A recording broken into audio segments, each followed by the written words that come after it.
بسم اللہ الرحمن الرحیم۔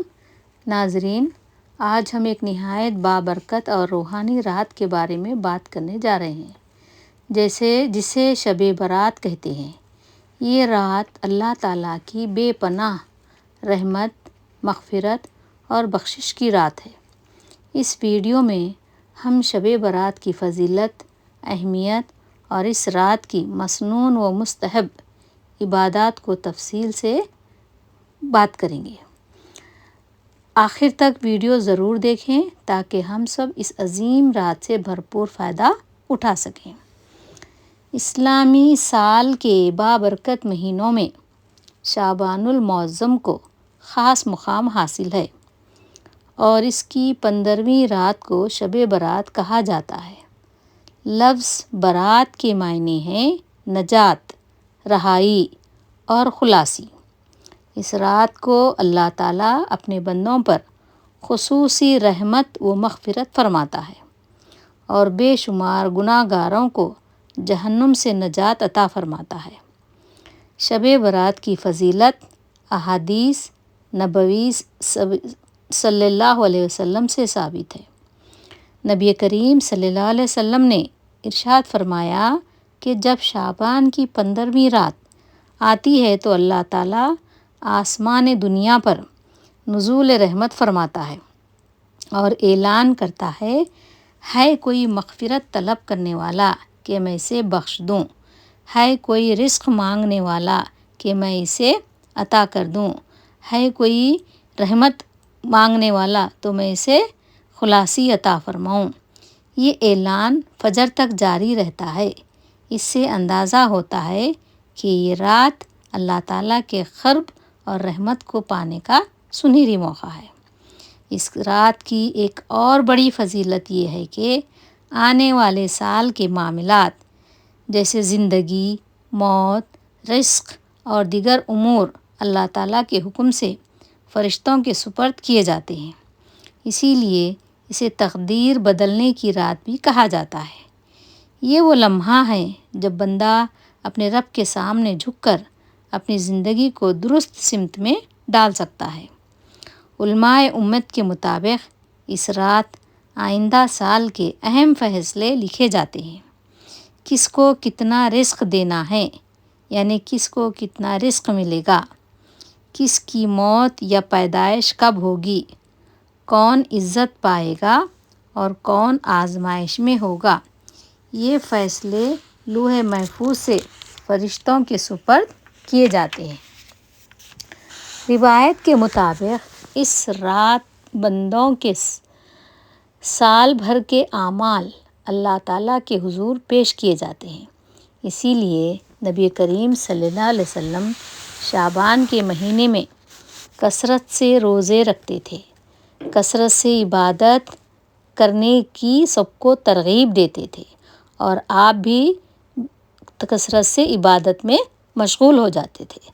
حضرت عائشہ رضی اللہ عنہ فرماتی ہیں، ایک رات میں نے نبی صلی اللہ علیہ وسلم کو بستر پر نہ پایا تو آپ نے صلی اللہ علیہ وسلم کو دیکھنے گئی تو آپ نے دیکھا کہ جنت البقیع میں حضور صلی اللہ علیہ وسلم امت کے لیے دعائے مغفرت فرما رہے تھے۔ یہ واقعہ اس رات کی روحانی عظمت کو واضح کرتا ہے۔ امت محمدیہ کے لیے خصوصی رحمت شب برات کا ایک اہم واقعہ یہ بھی ہے کہ پچھلی امتوں کے مقابلے میں امت محمدیہ کو اس رات خصوصی رحمت عطا کی گئی۔ اس رات اللہ تعالیٰ کی رحمت جوش میں ہوتی ہے۔ قرآن کی روشنی میں اگرچہ قرآن پاک میں شب برات کا نام صراحتاً نہیں آیا، لیکن سورہ دخان کی آیت فیہا یفرق کل امر حکیم، اس رات میں ہر حکمت والا معاملہ طے کیا جاتا ہے۔ کئی مفسرین کے نزدیک اس سے مراد شب برات ہے جس میں آئندہ سال کے فیصلے لکھے جاتے ہیں، سوائے چند کے جیسے کینہ رکھنے والے، رشتہ توڑنے والے، والدین کے نافرمان، زانی اور شرابی۔ صحابہ کرام اس رات میں انفرادی عبادت کا اہتمام کرتے تھے۔ اجتماعی عبادات، چراغاں یا مخصوص رسومات کا ثبوت نہیں ملتا۔ تابعین کے دور میں شام کے بعض علاقوں میں اس رات کی تعظیم زیادہ نمایاں ہوئی۔ یہیں سے شب برات کے اہتمام کا عملی تسلسل شروع ہوا۔ بر صغیر میں ہند، پاکستان، بنگلہ دیش میں شب برات کو خاص طور پر عقیدت سے منایا جانے لگا۔ قبرستان جانا، فاتحہ دینا اور گھروں میں نفل ادا کرنا رائج ہوا۔ وقت کے ساتھ کچھ غیر ثابت شدہ رسومات بھی شامل ہو گئیں۔ علماء کرام نے ہمیشہ اعتدال اور سنت کے مطابق عبادت کی تلقین کی۔ شب برات میں درج ذیل اعمال فضیلت رکھتے ہیں۔ نفل نماز خصوصاً مغرب اور عشاء کے بعد، قرآن پاک کی تلاوت، کثرت سے استغفار، درود شریف زیادہ سے زیادہ پڑھیں۔ سچی توبہ، اپنی اور امت مسلمہ کی بخشش کی دعا۔ شب برات مغفرت اور توبہ کی رات ہے۔ جو بندے سچے دل سے اپنے گناہوں پر نادم ہو کر اللہ تعالیٰ سے معافی مانگتے ہیں، اللہ انہیں معاف فرما دیتے ہیں۔ اللہ تعالیٰ سے مغفرت مانگتے ہیں تو اللہ تعالیٰ انہیں بخش دیتا ہے۔ البتہ احادیث میں یہ بھی آیا ہے کہ دل میں بغض رکھنے والے، قطع تعلق کرنے والے اور تکبر کرنے والے افراد اس عظیم رحمت سے محروم رہتے ہیں۔ اس لیے اس رات دلوں کو صاف کرنا بے حد ضروری ہے۔ یہ رات ہمیں عبادت کے ساتھ ساتھ ذکر الہی اور اپنے اعمال کا محاسبہ کرنے اور آئندہ زندگی کو بہتر بنانے کا پیغام دیتی ہے۔ آخر میں یہ کہا جا سکتا ہے کہ شب برات صرف ایک رسم یا روایت نہیں، بلکہ اللہ تعالیٰ کی طرف رجوع، مغفرت اور اصلاح نفس کی عظیم رات ہے۔ خوش نصیب ہیں وہ لوگ جو اس رات کی قدر کرتے ہیں اور اسے عبادت و دعا میں گزار کر اللہ کی رضا حاصل کرتے ہیں۔ اللہ تعالیٰ ہمیں شب برات کی صحیح روح سمجھنے اور اس پر عمل کرنے کی توفیق عطا فرمائے، آمین۔ آخر میں شب برات کا پیغام میں آپ سب کو دینا چاہتی ہوں۔ اس رات کو غفلت میں نہ گزاریں۔ یہ رات بخشش کی رات ہے، تقدیر بدلنے کی رات ہے، رزق بڑھانے کی رات ہے، اللہ کو راضی کرنے کی رات ہے۔ خدا را اس رات کو غفلت میں نہ گزاریں۔ ایک ایک لمحہ قیمتی ہے اور اللہ کی رحمت بے حد و بے حساب ہے۔ جتنی چاہے لوٹ لو، اللہ تعالیٰ ہم پر لٹانے تیار ہے۔ گناہوں سے پلٹ کر واپس آئیں، دین کی طرف آؤ، ابھی دیر نہیں ہوئی، اب بھی جاگ جاؤ۔ اللہ سے تعلق مضبوط کرنے کا سنہری موقع ہے، اس کو یوں ہی ضائع نہ کریں، کیا پتہ کہ کل ہم ہو نہ ہوں۔ اسی لیے جب جاگیں تبھی سویرا۔ آج بھی ہم یہ سمجھیں کہ کل ہم زندہ رہتے یا نہیں، اسی لیے ہم آج ہی اور ابھی سے ہم عبادتیں کریں، اپنے گناہوں کی توبہ کریں اور مغفرت کی دعائیں مانگیں، اور اپنے بڑوں کے لیے، اپنے ماں باپ کے لیے دعائیں کریں، اور نفل نمازیں پڑھیں، قرآن پاک کی تلاوت کریں، سچے دل سے توبہ کریں، اپنے والدین کے لیے دعا کریں، مرحومین کے لیے ایصال ثواب کریں، درود شریف کی کثرت سے تلاوت کریں، سب کو دل سے معاف کریں۔ میں نے ایک واقعہ سنا تھا کہ ایک صاحب تقریباً 65 سال کی عمر میں تھے۔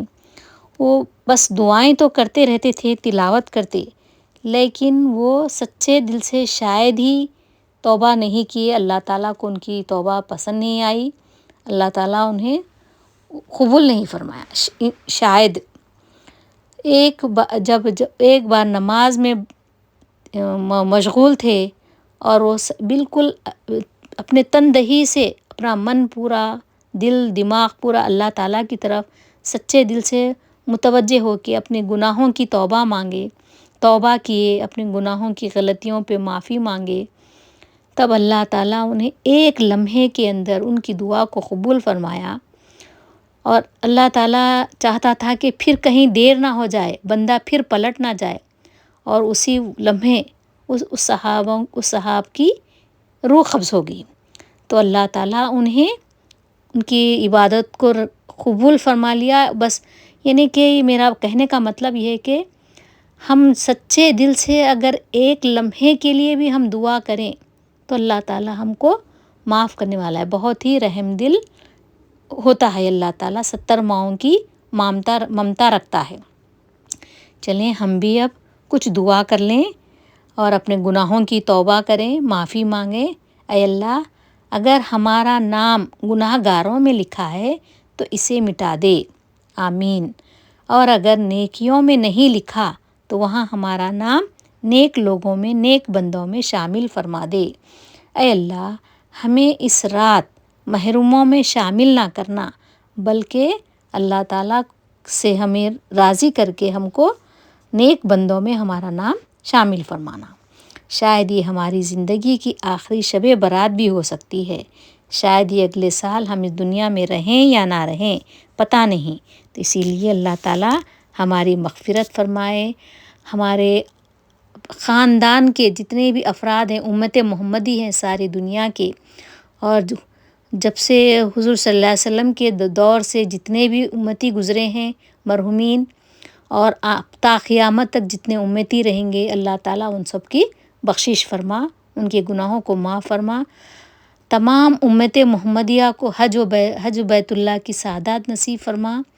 اے اللہ، ہمارے تمام گناہوں کو ایک ایک ریزے کے برابر بھی اگر گناہ ہیں، کف دریا کے برابر ہی ہمارے گناہ ہیں، ان سب گناہوں کو، گناہ صغیرہ و کبیرہ، تمام گناہوں کو معاف فرما۔ اے اللہ، میری اس دعا کو قبول فرما، اور جتنے بھی حاضرین، جتنے بھی سامعین اس ویڈیو کو دیکھیں، وہ سب یہی دعا کریں، اللہ تعالیٰ ان سب کی بھی دعاؤں کو قبول فرما اور ہم کو بخشش فرما، اور جنت الفردوس میں ہم سب کو اعلیٰ مقام، ہمیں اور ہمارے والدین کو، ہمارے تمام جتنے بھی ورثہ ہیں، جتنے بھی امت محمدی، ان سب کی دعاؤں کو قبول فرما، آمین ثم آمین۔ اس ویڈیو کو اگر پسند آئے تو آپ لائک کیجئے، سبسکرائب بھی کیجئے، اور جہاں تک ہو سکے اس کو جتنا زیادہ ہو سکے شیئر کیجئے، تاکہ ممکن ہے کہ اگر اس میں سے 100 لوگ بھی اس ویڈیو پہ سن کے اگر سچے دل سے توبہ کر لیں تو میں سمجھوں گی کہ میری محنت سفل ہوئی ہے۔ تو آپ لوگوں کا بھی حق بنتا ہے کہ یہ ویڈیو کو آگے بڑھائیں، اور نیک کام میں آپ لوگ بھی اپنا ہاتھ بٹائیں اور اپنے نیکیاں بٹورنے کی کوشش کیجئے۔ ہو سکتا ہے کہ آپ کا ایک بٹن دبانے سے کئی لوگ جو ہے اپنے گناہوں کی توبہ کر کے اللہ کے نیک بندے، اللہ سے راضی ہو جانے کے لیے اللہ تعالیٰ انہیں راضی کر دے۔ اس ویڈیو کو پھر سے میں کہہ رہی ہوں کہ ایک بار ضرور شیئر کیجئے۔ جزاک اللہ خیر۔ اللہ حافظ۔